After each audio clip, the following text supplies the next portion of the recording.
Unbelievable. Quadruple murder suspect Bryan Kohberger was in court today, where he waived his right to a speedy preliminary trial, which just got scheduled for 6 months into the future. June 26th is when that's going to be taking place. Oh, you haven't heard of Bryan Kohberger yet? We got a lot to talk about.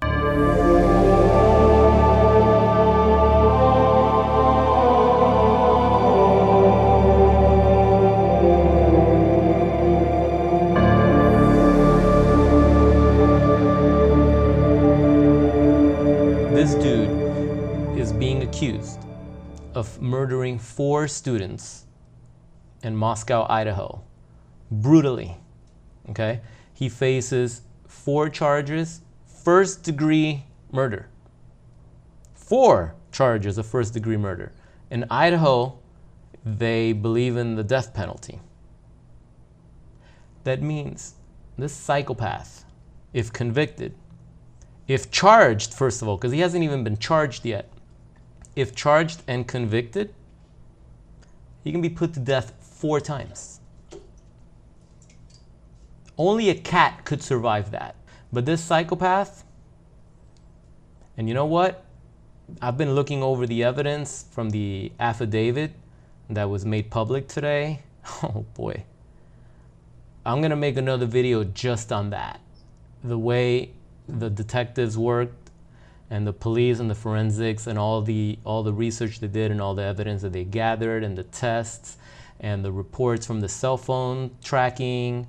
Incredible work, and how they pinned it down. Because see what happened, these murders happened on November 13th of 2022, and at the time it seemed like the perfect murder. The cops were clueless. They didn't even have a suspect. It took 7 weeks for them to finally nail to put a suspect on this situation and get him arrested. 7 weeks. Can you imagine the families of these students? It was three girls and 1 guy. It's like there's nothing that can bring them back. The suffering is legendary at that point. The only thing that people in this situation, the only thing that's some sort of redemption, some sort of peace, because you hear this all the time, is justice. So imagine going 6-7 weeks and there's no suspect. Who can they blame for this? Nobody knows. This has been going on. If you haven't been paying attention to the news, this has been going on. And on December 30th, he was finally arrested, Bryan Kohberger. He was actually arrested in Pennsylvania, not in Idaho. And I mean, there's just so much to cover. There's just so much to cover. I mean, things just start popping into my head. I took notes, which I normally don't do, but I hate having to look over my notes. Now, what's interesting about these scumbags, and again, he hasn't been officially charged yet, and let me explain what's gonna happen. In a preliminary trial hearing, it's like a speedy trial, basically what that is, a speedy preliminary trial. What the prosecution has to do, they have to present enough evidence, not prove beyond a reasonable doubt. It's not like a real trial. There's no jury involved. But the prosecution gets an opportunity to show the judge or to convince the judge that there's a case. Otherwise, people would just be accusing everybody of whatever the hell they want, and then now you got to go spend money on attorneys and defend yourself for something that you haven't even done, right? It would be ridiculous, and it happens all the time at preliminary hearings where there's not enough evidence and the judge just throws it out. It happens all the time. But in a case like this, it's very important that this happens so that there is a trial, so justice could be served. When you're accused of something like this and you're arrested, you have a right to have that speedy preliminary trial within 14 days of your arrest. All right? If you're super cocky and confident that you're innocent, a lot of times the defendant will opt in to have that speedy trial. Because see, that doesn't give the prosecution enough time to prepare. So they won't have enough evidence to prepare, and this person can just get let out. Now, it was interesting if you read some of the interviews with one of his first public defenders when he was arrested in Monroe County. Chief Public Defender Jason Labar was saying that he was talking to Bryan, and he visited him in jail a couple of times. I think it was like 3 or 4 times. And he was saying how this kid just had a calm, cool, collected demeanor, and that he was confident that he was going to be exonerated. So he has this cocky, grandiose, narcissistic, confidence that he's going to be found not guilty. It's not going to be a problem. So he's been cooperating. So when he got arrested in Pennsylvania, understand the murders happened in Idaho. He was arrested in Pennsylvania. That's a different jurisdiction. Okay, that means there has to be an extradition now. They have to ship him over to Idaho to face charges in court in Idaho. But he has a right to challenge that. He has a right to challenge that. Obviously, he's going to have to spend money with an attorney and all that nonsense. But what it does, it delays the situation. Anytime, and I'm not trying to give any ideas to felons out there, but anytime you're guilty of some crap and you're going down, you want to delay that crap. You want to delay it, you want to delay it, you want to delay it. So the first step would be to challenge that extradition. So it's like whatever they're going to do to delay that, to make sure he doesn't get transferred, for whatever the attorney can come up with. But you know what?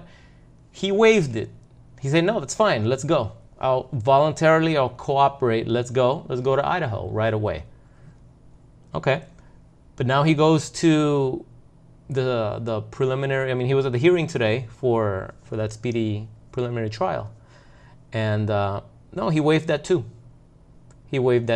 So he's giving the prosecution 6 months time to build a case now, to gather evidence and do what they need to do. Now, granted, at the same time, his defense, right now he's got a public defender. I'm sure if he gets charged, he's going to have a team of attorneys.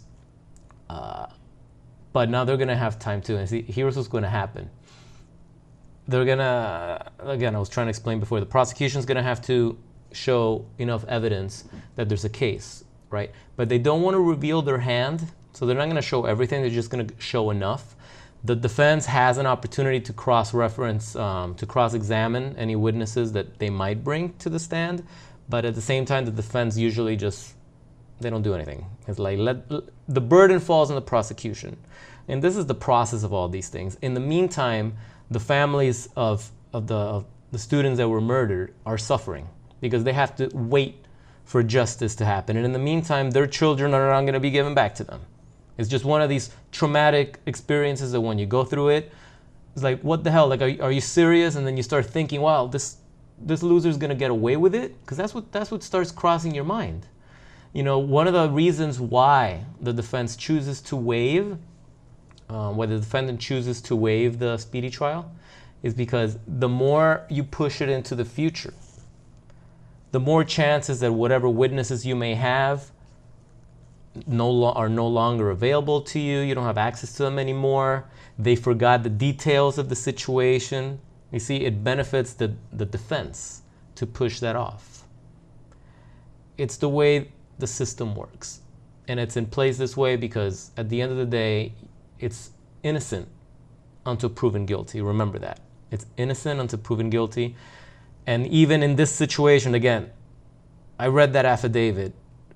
It's impeccable how everything ties into this guy.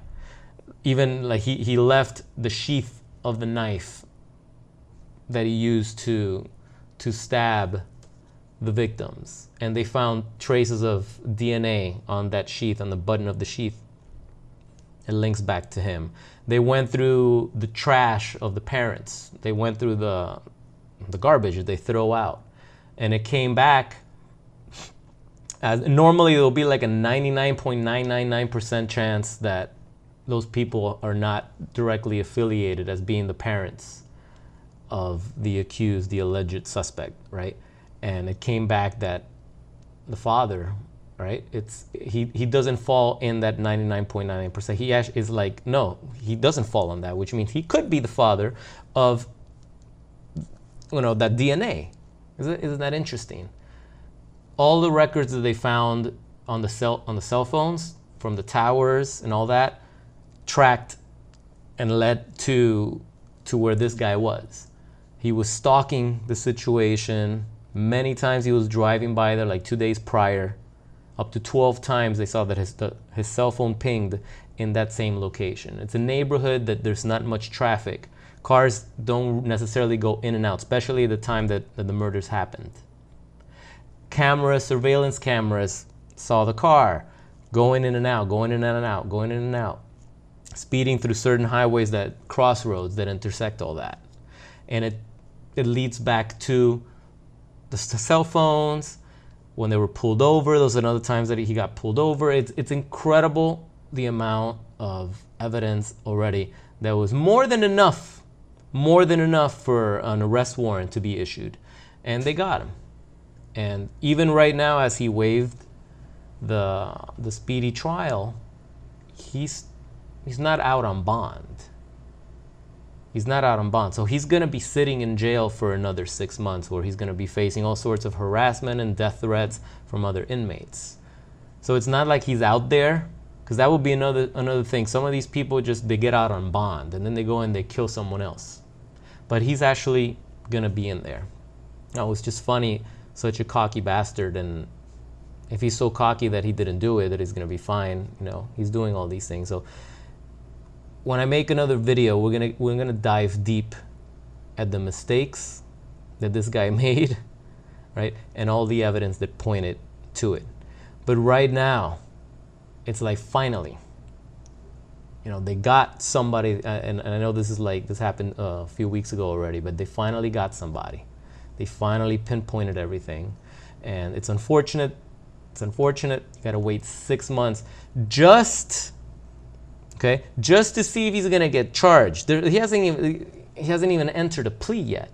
So basically, we're going off of what he faces. He faces 4 counts of first-degree murder. That's what he's facing, and burglary, which no one's gonna talk about. But that's what he's facing if he's charged, and if he's convicted, it's over. But right now, that's where we're at, and it's not looking good. I can tell you, it's not looking good. The guy's 28 years old, and here's another thing that I found interesting. He's a PhD student at Washington State University. You know for what? For criminal justice.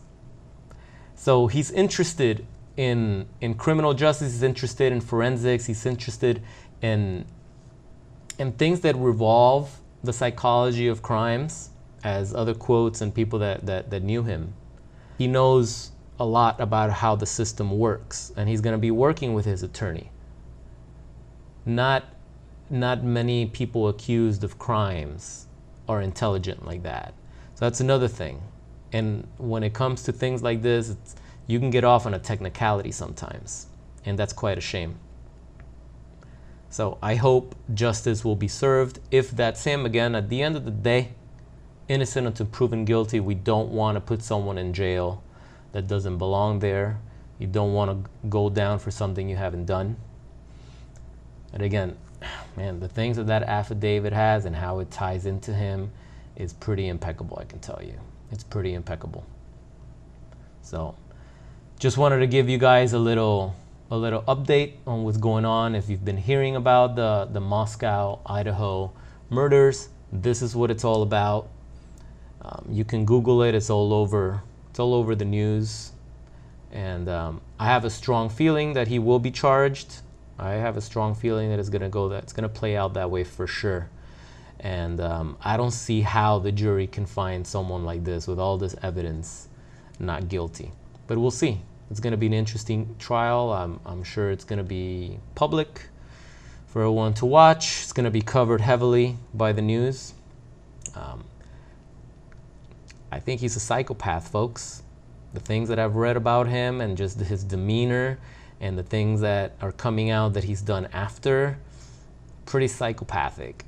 It sounds like someone that wanted to rejoice at the crimes that he did. He wanted to see how the cops were reacting, what people were saying online, It was definitely something premeditated, again, according to what I read in the affidavit, how he was stalking the place, stalking the people over and over again. It wasn't just an impulsive thing that happened. He was surveilling the area multiple times. He was planning his entrance, his escape.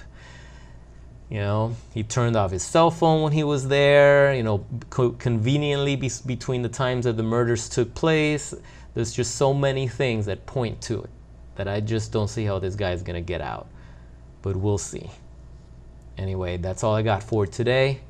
If you got some value out of this, please drop a like on the video, but definitely leave some comments and talk about this situation. I know this has been going on for a while. For those that were aware of when this happened on November, you know, how do you feel at the information that's coming out? Have you seen the affidavit? It's public records. You can download it and read it yourself. But what do you think is going to happen? Because I think he's going to be charged. For sure he's going to be charged. And you know what? I will take it further. I believe he's going to be convicted too. There's just too much damning evidence for it. I don't see what the defense will be able to say or do to get out of it. Let's see how smart they are. How much money does he have? Is he going to hire some really good defenders, attorneys, or is he going to stick with a public defender? I mean, we got to see. This is the state of Idaho versus Bryan Kohberger. This is the state going after him.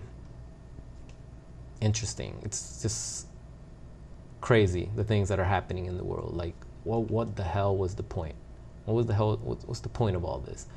You know, guy in college, you know, starting to get his PhD. The hell you got to be going and ruin your life like this? What a dumbass. Unbelievable. Anyway, guys, my name is Kira. This is Psychopath Exposure. I'll see you guys in the next video. Stay tuned.